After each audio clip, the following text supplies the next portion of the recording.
नमस्कार।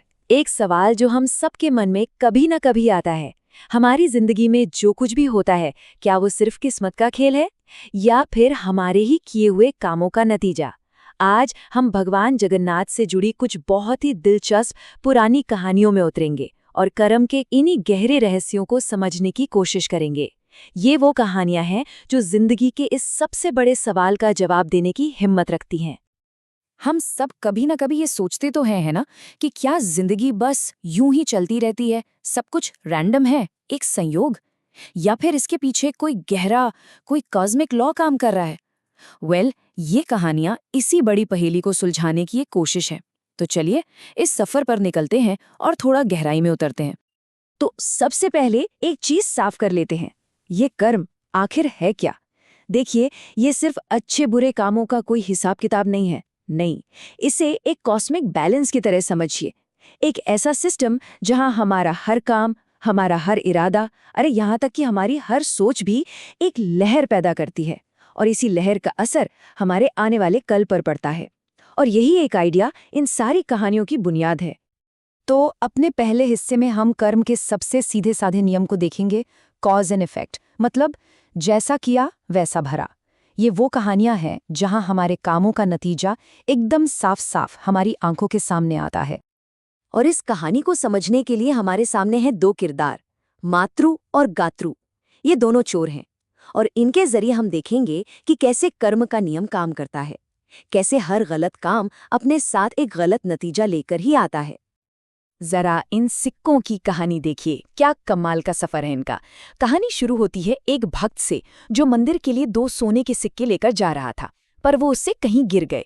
अब ये सिक्के मिलते हैं हमारे चोरों को, मातृ और गातृ को। लेकिन किस्मत का खेल देखिए, एक बैल उनके पीछे पड़ जाता है और हड़बड़ी में वो थैली उनसे गिर जाती है। और फिर एक दूसरा नेक इंसान बलराम, उसे वो सिक्के सड़क पर मिलते हैं और आखिर में कमाल देखिए, वो सिक्के ठीक वहीं पहुंच जाते हैं जहां उनकी जगह थी, मंदिर की दान पेटी में। तो यहाँ कर्म का पहला और सबसे बड़ा नियम सामने आता है, नियत, हमारा इरादा, जो हमारे काम से भी ज्यादा ताकतवर होता है।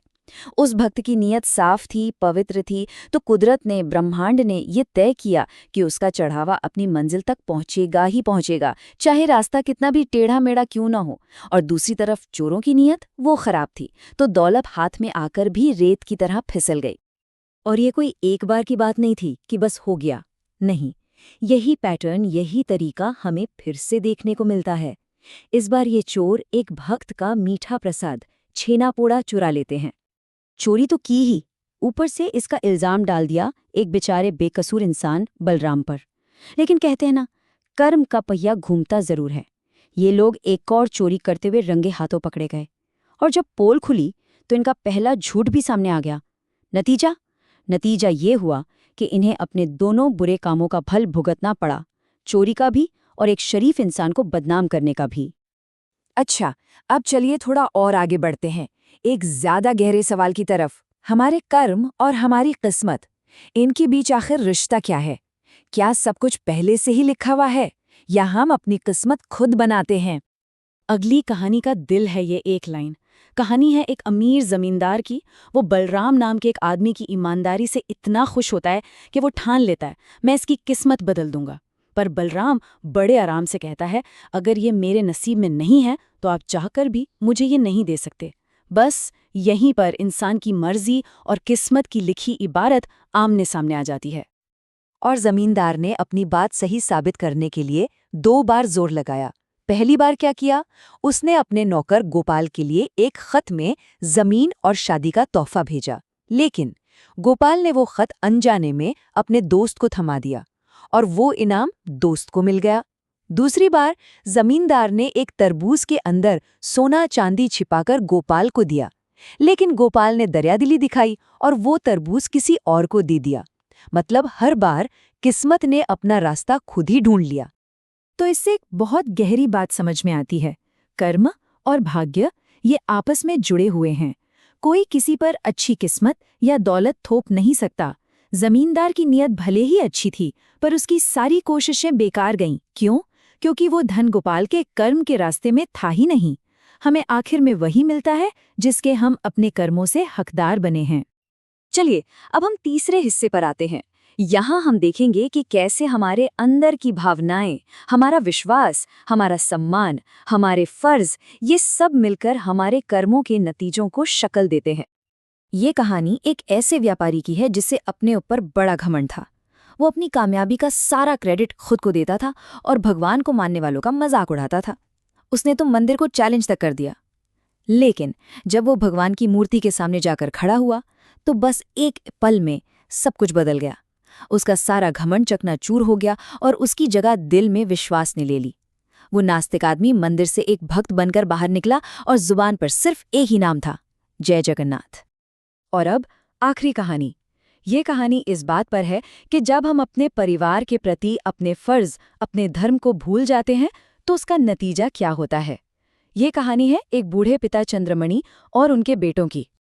हाँ, तो चंद्रमणि के 3 बेटे थे, लेकिन तीनों ने मिलकर अपने पिता को प्यार और इज्जत देने की जगह एक बोझ समझना शुरू कर दिया। उन्होंने पिता की देखभाल का फर्ज आपस में ऐसे बांट लिया जैसे वो कोई सामान हो, कोई जिम्मेदारी नहीं। और इस अनादर का, इस डिसरिस्पेक्ट का नतीजा फौरन मिला और बहुत सख्त मिला।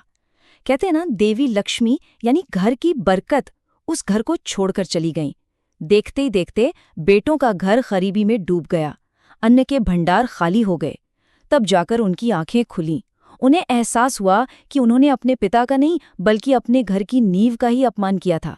उन्होंने माफी मांगी और जब घर में इज्जत वापस आई तो बरकत भी लौट आई।